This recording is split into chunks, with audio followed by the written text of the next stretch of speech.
आज सुनिए आगे की कथा। इससे पहले के अध्याय में आपने सुना था श्री राधा रानी के स्तोत्र और नाम कवच आदि के बारे में। आज आप सुनेंगे माँ दुर्गा जी के 16 नामों के बारे में, साथ ही दुर्गा जी की उत्पत्ति कैसे हुई और बहुत सारी कथाएं भी आज आप सुनेंगे। देवर्षि नारद ने मुनिवर श्री नारायण से कहा कि हे ब्राह्मण, मैंने अत्यंत अद्भुत संपूर्ण उपाख्यानों को सुन लिया, अब दुर्गा जी के उत्तम उपाख्यान को भी सुनना चाहता हूँ। वेद की कौथुमी शाखा में जो दुर्गा, नारायणी, ईशाना, विष्णु माया, शिवा, सती, नित्या, सत्या, भगवती, सर्वाणी, सर्वमंगला, अंबिका, वैष्णवी, गौरी, पार्वती और सनातनी, ये 16 नाम बताए गए हैं। वे सब के लिए कल्याणदायक हैं। वेद वेताओं में श्रेष्ठ नारायण इन 16 नामों का जो उत्तम अर्थ है वो सबको अभीष्ट है। उसमें सर्वसम्मत वेदोक्त अर्थ को आप बतलाइए। पहले किसने दुर्गा जी की पूजा की है, फिर दूसरी, तीसरी और चौथी बार किन किन लोगों ने उनका सभी जगह पूजन किया है। तब श्री नारायण जी कहने लगे, हे देवर्षि, भगवान विष्णु ने वेद में इन 16 नामों का अर्थ किया है। महामुने, अब देवी का वेदोक्त उपाख्यान भी सुनो। पहले पहल परमात्मा श्री कृष्ण ने सृष्टि के आदिकाल में गोलोकवर्ती वृंदावन के रास मंडल में देवी की पूजा की थी। दूसरी बार मधु और कैटभ से भय प्राप्त होने पर ब्रह्मा जी ने उनकी पूजा की। तीसरी बार त्रिपुरारी महादेव ने त्रिपुर से प्रेरित होकर देवी का पूजन किया था। चौथी बार पहले दुर्वासा के शाप से राज्य लक्ष्मी से भ्रष्ट हुए देवराज इंद्र ने भक्ति भाव के साथ देवी भगवती सती की आराधना की थी। तब से मुनींद्रों, सिद्धेंद्रों, देवताओं और श्रेष्ठ महर्षियों द्वारा संपूर्ण विश्व में सब ओर सदा देवी की पूजा होने लगी। हे मुने, पूर्व काल में संपूर्ण देवताओं के तेज पुंज से देवी प्रकट हुई थी। उस समय सब देवताओं ने अस्त्र शस्त्र और आभूषण दिए थे। उन्हीं दुर्गा देवी ने दुर्ग आदि दैत्यों का वध किया था और फिर देवताओं को अभीष्ट वरदान के साथ उनका राज्य वापस लौटाया था। दूसरे कल्प में महात्मा राजा सुरथ ने, जो कि मेधस ऋषि के शिष्य थे, सरिता के तट पर मिट्टी की मूर्ति में देवी की पूजा की थी। उन्होंने वेदोक्त 16 उपचार अर्पित करके विधिवत पूजन और ध्यान के बाद कवच धारण किया था और फिर परिहार नामक स्तुति करके अभीष्ट वरदान प्राप्त किया। इसी तरह उस सरिता के तट पर उसी मृणमयी मूर्ति में एक वैश्य ने भी देवी की पूजा करके मोक्ष को प्राप्त किया था। राजा और वैश्य ने अपनी आंखों से आंसू बहाते हुए दोनों हाथ जोड़कर देवी की स्तुति की और फिर उनकी उस मृणमयी प्रतिमा का नदी के निर्मल गंभीर जल में विसर्जन कर दिया। वैसी मृणमयी प्रतिमा को जलमग्न हुई देखकर राजा और वैश्य दोनों रो पड़े। फिर वहां से वो कहीं और चले गए। वैश्य ने देह त्याग करके जन्मांतर में पुष्कर तीर्थ में दुष्कर तपस्या की और दुर्गा देवी के वरदान से वे गोलोक धाम में चले गए। राजा अपने निष्कंटक राज्य को लौट गए और वहां सभी के आदरणीय होकर बलपूर्वक शासन करने लगे। उन्होंने 60,000 वर्षों तक राज्य का भोग किया। फिर अपनी पत्नी और राज्य का भार अपने पुत्र को सौंपकर वे काल योग से पुष्कर में तपस्या करके दूसरे जन्म में सावर्णी मनु हुए। हे वत्स, हे मुनिश्रेष्ठ, इस प्रकार मैंने आगमों के अनुसार दुर्गोपाख्यान का संक्षेप से वर्णन कर दिया। अब तुम और क्या सुनना चाहते हो? फिर देवर्षि नारद के पूछने पर भगवान नारायण ने तारा की कथा कही और चैत्र तनय राजा अधिरथ से राजा सुरथ की उत्पत्ति का प्रसंग भी सुनाया। देवर्षि नारद के प्रश्न का उत्तर देते हुए भगवान नारायण बोले कि ध्रुव के पौत्र और उत्कल के पुत्र बलवान नंदी स्वयंभू मनु के वंश में सत्यवादी और जितेंद्रीय राजा थे। उन्होंने 100 अक्षौहिणी सेना साथ लेकर महामती सुरथ के राज्य को चारों ओर से घेर लिया। नारद, दोनों पक्षों में पूरे 1 वर्ष तक लगातार युद्ध होता रहा। अंत में चिरंजीवी वैष्णव नरेश नंदी ने सुरथ पर विजय प्राप्त कर ली। नंदी ने उन्हें राज्य से बाहर कर दिया। इस तरह भयभीत राजा सुरथ रात में अकेले घोड़े पर सवार होकर घने वन में चले गए। वहां भद्रा नदी के तट पर उनकी एक वैश्य से भेंट हुई। मुने, उन दोनों ने परस्पर बंधु भाव की स्थापना की।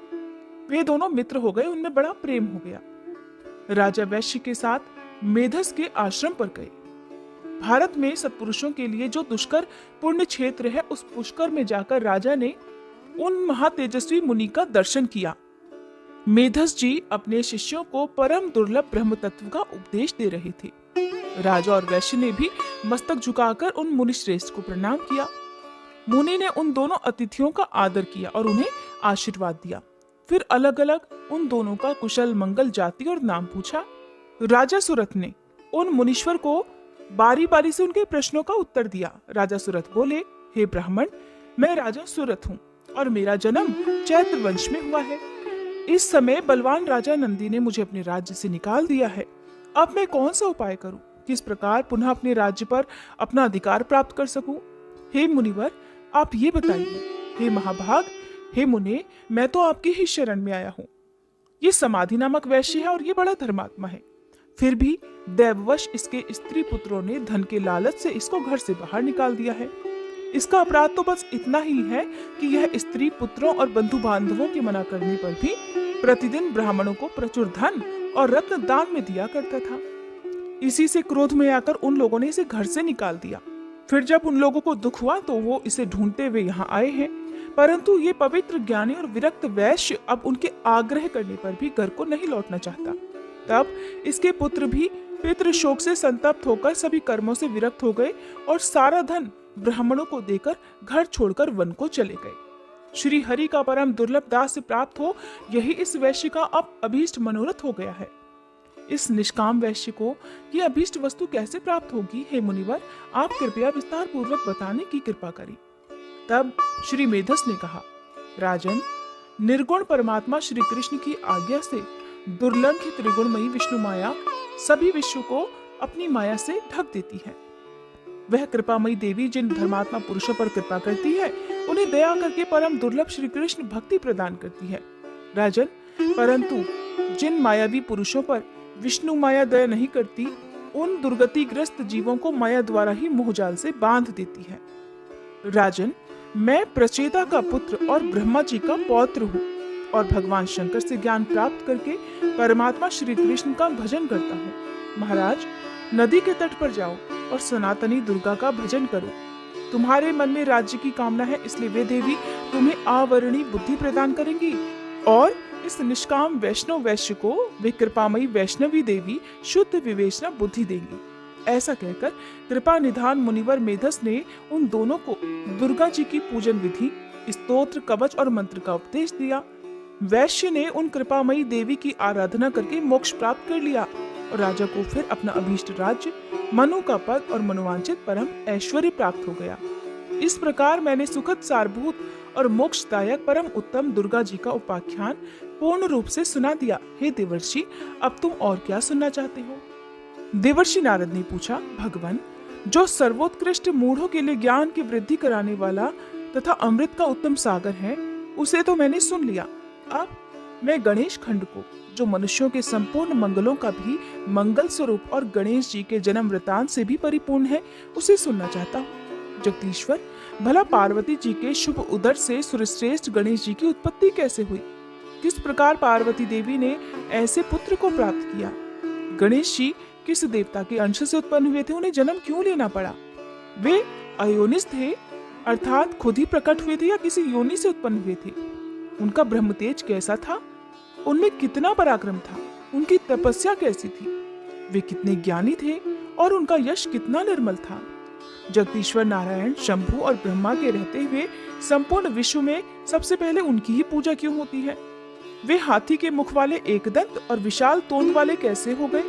महाभाग, पुराणों में उनके रहस्यमय जन्म वृतांत का वर्णन किया गया है। कृपया आप उस परम मनोहर और अत्यंत विस्तृत चरित्र को पूर्ण रूप से कहिए, क्योंकि उसे सुनने के लिए मुझे परम कौतूहल हो रहा है। तब श्री नारायण कहने लगे, नारद, मैं उस परम अद्भुत रहस्य का वर्णन करता हूँ, सुनो।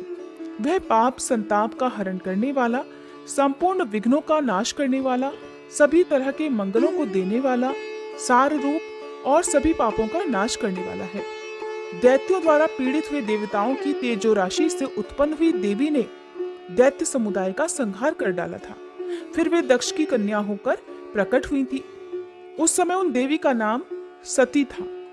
उन्होंने अपने स्वामी अर्थात शिव जी की निंदा होने के कारण योग धारणा द्वारा अपने शरीर का परित्याग कर दिया था और फिर शैलराज की परम प्रिय पत्नी मैना के पेट से जन्म लिया।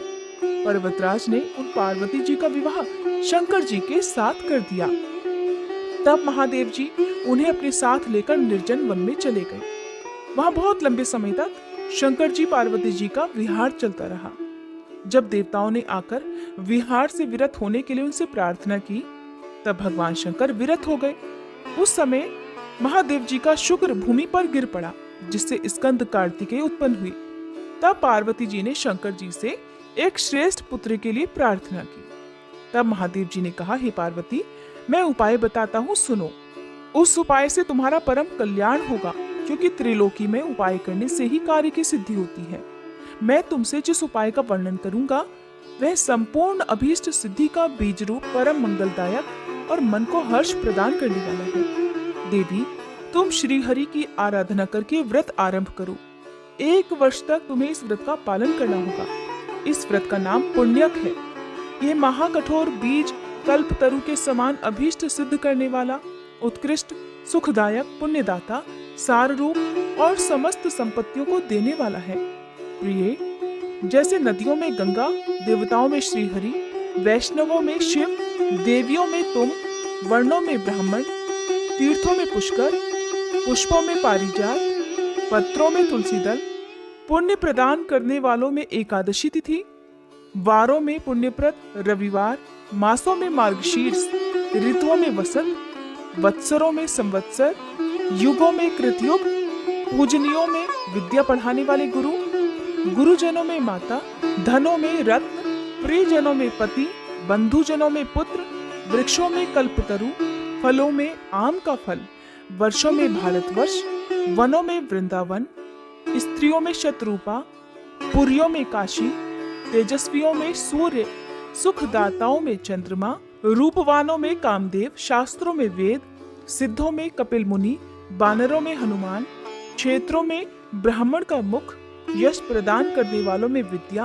और मनोहारिणी कविता, व्यापक वस्तुओं में आकाश, शरीर के अंगों में नेत्र, विभवों में हरि कथा, सुखों में हरि का ध्यान, स्पर्शों में पुत्र का स्पर्श, हिंसकों में दुष्ट, पापों में झूठ बोलना, तपस्वियों में ब्रह्मा, भक्ष्य वस्तुओं में अमृत, अन्नों में धान, पवित्र करने वालों में जल, शुद्ध पदार्थों में अग्नि, तेजस वस्तुओं में स्वर्ण, मीठे पदार्थों में प्रिय भाषण, पक्षियों में गरुड़, हाथियों में देवराज इंद्र का वाहन ऐरावत, योगियों में कुमार अर्थात सनत कुमार आदि, देवर्षियों में नारद, गंधर्वों में चित्ररथ, बुद्धिमानों में बृहस्पति, श्रेष्ठ कवियों में शुक्राचार्य जी, काव्यों में पुराण, सोतों में समुद्र, क्षमाशीलों में पृथ्वी, लाभों में मुक्ति, संपत्तियों में हरि भक्ति, पवित्रों में वैष्णव, वर्णों में ओंकार, मंत्रों में विष्णु मंत्र, बीजों में प्रकृति, विद्वानों में वाणी, छंदों में गायत्री छंद, यक्षों में कुबेर, सर्पों में वासुकी नाग, पर्वतों में तुम्हारे पिता हिमवान, गौओं में सुरभि, वेदों में सामवेद, तृणों में कुश, सुख प्रदों में लक्ष्मी जी, शीघ्रगामियों में अर्थात सबसे तेज चलने वालों में मन, अक्षरों में अकार, हितैषियों में पिता, यंत्रों में शालिग्राम शिला, पशु अस्थियों में विष्णु पुंजर, चौपायों में सिंह, जीवधारियों में मनुष्य, इंद्रियों में मन, रोगों में मंदाग्नि, अदिति पुत्रों में इंद्र, दैत्यों में बलि, साधुओं में प्रहलाद, दानियों में दधीची, अस्त्रों में ब्रह्मास्त्र, चक्रों में सुदर्शन चक्र, मनुष्यों में राजा रामचंद्र और धनुर्धारियों में लक्ष्मण जी श्रेष्ठ हैं। और जैसे श्री कृष्ण सर्वाधार, समस्त जीवों द्वारा पूजनीय, सबके बीज स्वरूप, सब कुछ देने वाले और सभी वस्तुओं के सारूप हैं, उसी प्रकार यह पुण्यक व्रत संपूर्ण व्रतों में श्रेष्ठ है। इसलिए हे महाभागे, तुम इस व्रत का अनुष्ठान करो। ये तीनों लोकों में अत्यंत दुर्लभ है। इस व्रत के पालन से ही तुम्हें संपूर्ण वस्तुओं का सारूप पुत्र प्राप्त होगा। इस व्रत के द्वारा संपूर्ण प्राणियों के मनोरथ सिद्ध करने वाले श्री कृष्ण की आराधना की जाती है, जिनके सेवन से, जिनके दर्शन से मनुष्य अपने करोड़ों पितरों के साथ मुक्त हो जाता है।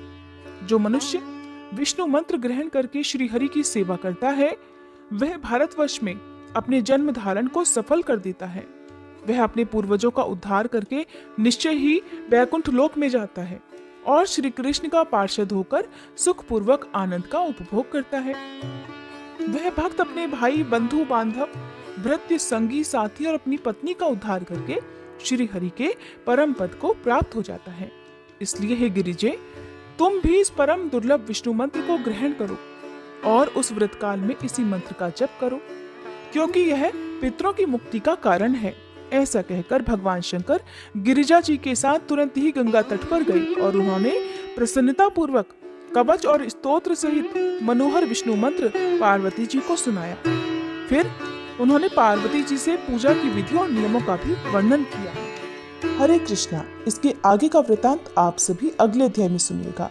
अगर आपको आज की ये कथा भी अच्छी लगी हो तो वीडियो को लाइक करके शेयर जरूर कीजिएगा।